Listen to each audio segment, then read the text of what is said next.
Je vais maintenant créer une autre classe qui est la classe BDMesure. Cette classe va constituer l'intermédiaire entre la base de données et la classe métier. Mesure.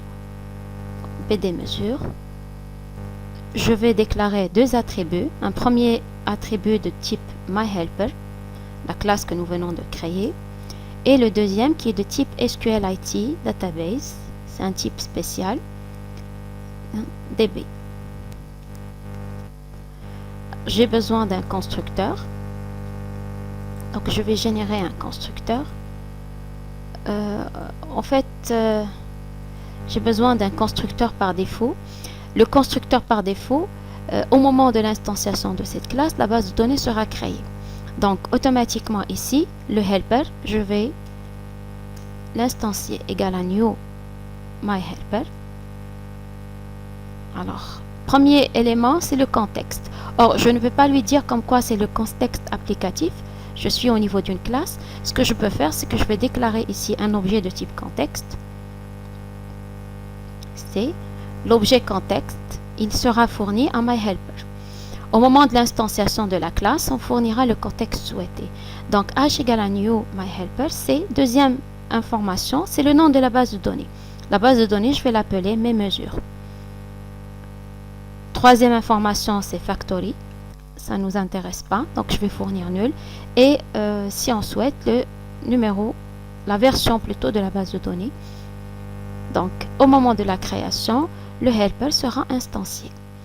Dans cette classe, on aura besoin, ou dans cet exercice, ce TP, on a besoin de créer des mesures et on a besoin d'afficher les mesures.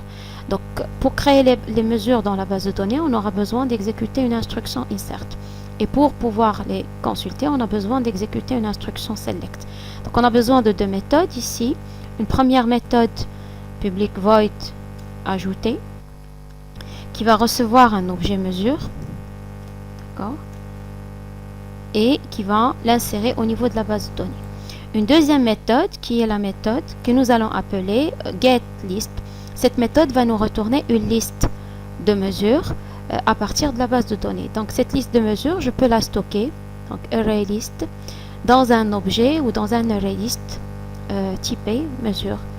La méthode, elle s'appelle getList. Elle va rien recevoir en paramètres. D'accord? Donc on aura besoin ici d'un ArrayList que je vais déclarer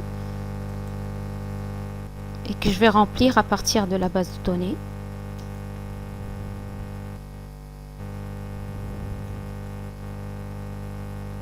Voilà. Et bien sûr, après avoir la base de données est récupérée, donc on retournera, commençant par la méthode ajouter. Alors ce qu'il faut d'abord savoir, c'est que si on veut faire une manipulation, une mise à jour au niveau de la base de données, on devrait indiquer comme quoi on voudrait faire une action write, donc ça sera writable. Si on veut faire une lecture, ça sera une action read, donc readable. C'est la première chose que je vais faire. Donc db, on dit comme quoi db égale à h.get writable database. D'accord.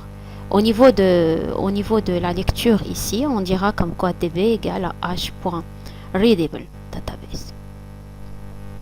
Ça permet de savoir qu'est-ce qu'on veut faire ou quelle action nous allons réaliser. Alors après cela, au niveau de l'ajout, donc maintenant que je sais que je veux écrire au niveau de la base de données, mon écriture, il s'agit d'une instruction insert. Donc je vais devoir faire une instruction insert db.execSQL insert into mesure values, d'accord, et il faut fournir les valeurs. Les valeurs à fournir sont la date sous format real et le poids. Pour le poids, il n'y a pas de problème parce qu'il est déclaré float et au niveau de la base de données, au niveau de la classe mesure a été déclaré float, mais au niveau de la date, il y a un petit problème. Il va falloir faire une petite conversion. Pour faire cette conversion, on a besoin d'une classe qui est Gregorian Calendar. GC égale à new Gregorian Calendar. On va utiliser la date pour construire un objet time. Donc, GC .set time et on lui donne la date de la mesure .get date.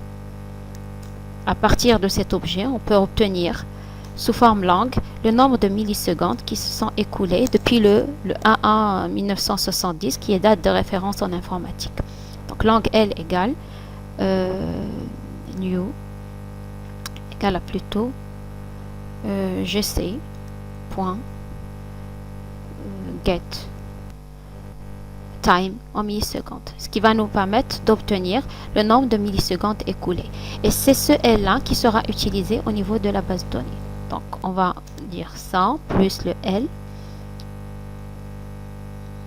plus le deuxième champ qui est le point, le m.get.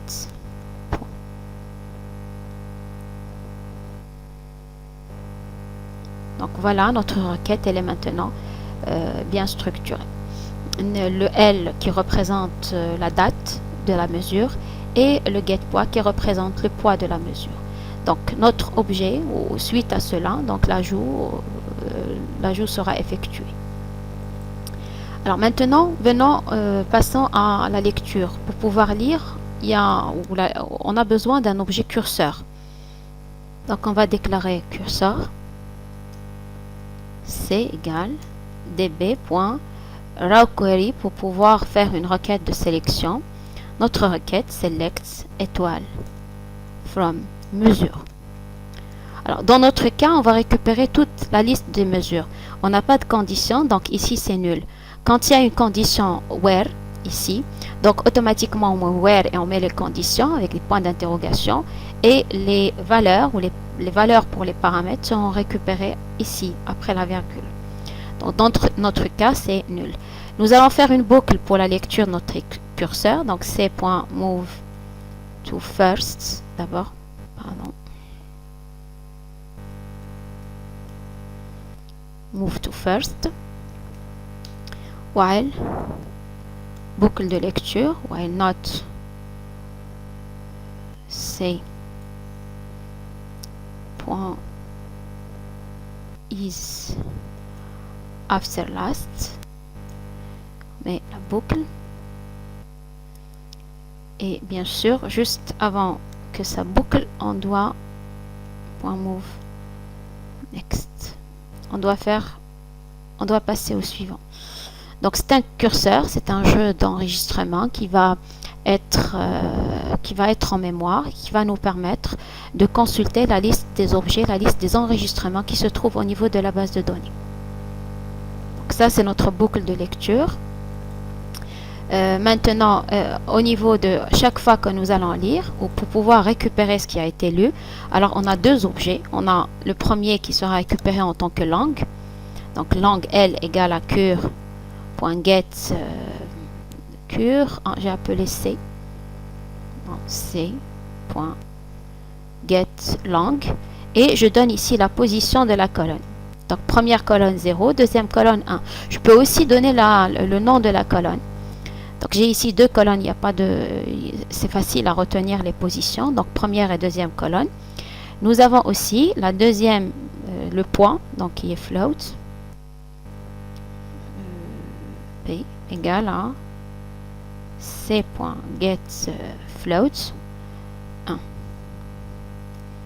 D'accord, deuxième colonne.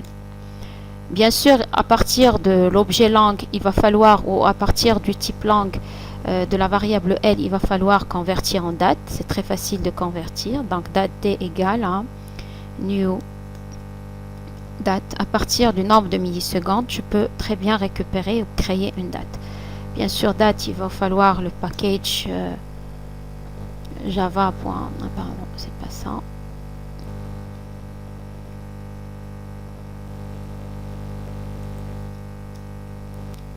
Java.util, donc que j'ai importé.